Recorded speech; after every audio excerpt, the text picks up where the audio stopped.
नमस्कार दोस्तों, यहाँ पर मैंने जो है निफ्टी बैंक का एक डेली चार्ट लगा रखा है।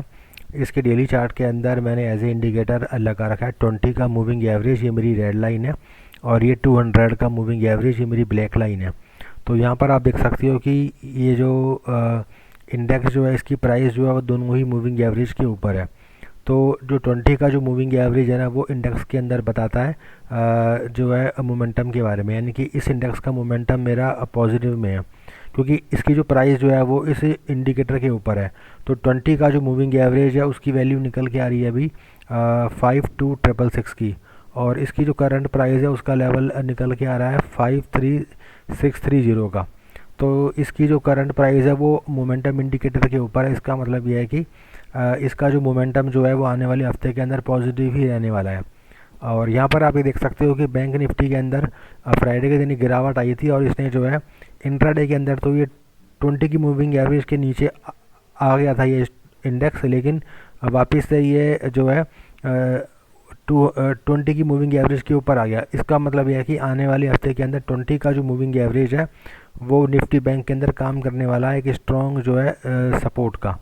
तो यहाँ पर आपको एक काम करके चलना है कि जब भी इंडेक्स 20 की मूविंग एवरेज के आसपास आ जाए तो आप जो है 20 का जो मूविंग एवरेज है उसका स्टॉप लॉस लेकर के इसके अंदर ख़रीदारी करके चल सकते हो। अब हम देखते हैं निफ्टी बैंक के चार्ट को।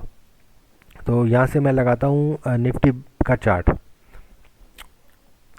तो देख सकते हो कि ये है मेरा निफ्टी का डेली चार्ट, और इसके डेली चार्ट के अंदर भी आप ये देख सकते हो कि जो है यहाँ पर मैंने एज ए इंडिकेटर लगा रखा है 20 का मूविंग एवरेज और ये 200 का मूविंग एवरेज, और यहाँ पर इस इंडेक्स की जो प्राइस जो है वो दोनों ही मूविंग एवरेज के ऊपर है। तो यहाँ पर आप ये देख सकते हो कि जो है 20 का मूविंग एवरेज 200 की मूविंग एवरेज के ऊपर है, और प्राइस भी दोनों ही मूविंग एवरेज के ऊपर है।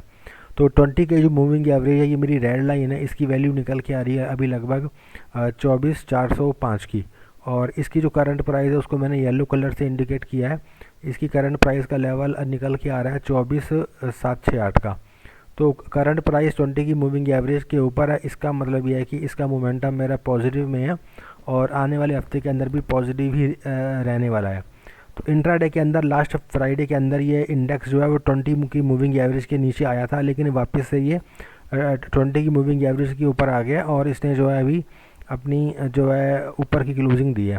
तो यहाँ पर जो आने वाले हफ्ते के अंदर आपको एक काम करके चलना है कि जब भी इंडेक्स जो है 20 की मूविंग एवरेज के आसपास आए तो आप 20 का जो मूविंग एवरेज है उसका स्टॉप लॉस लेकर के आपको इसके अंदर ख़रीदारी करके चलनी है। तो आज के इस वीडियो में हमने ये देखा कि निफ्टी बैंक और निफ्टी दोनों का ही मोमेंटम मेरा पॉजिटिव में है, और दोनों ही जो है मेरी 20 की मूविंग एवरेज के ऊपर है। तो इन दोनों ही इंडेक्स के अंदर आपको जो है किसी भी गिरावट के अंदर 20 का जो मूविंग एवरेज है उसका स्टॉप लॉस लेकर के इसके अंदर ख़रीदारी करके चलनी है। तो देखिए दोस्तों, ये था मेरा आज का जो है निफ्टी बैंक और निफ्टी का एनालिसिस। तो आपको आज का वीडियो कैसा लगा मुझे कमेंट करके बताइएगा, और आज का ये वीडियो देखने के लिए आपका बहुत बहुत धन्यवाद।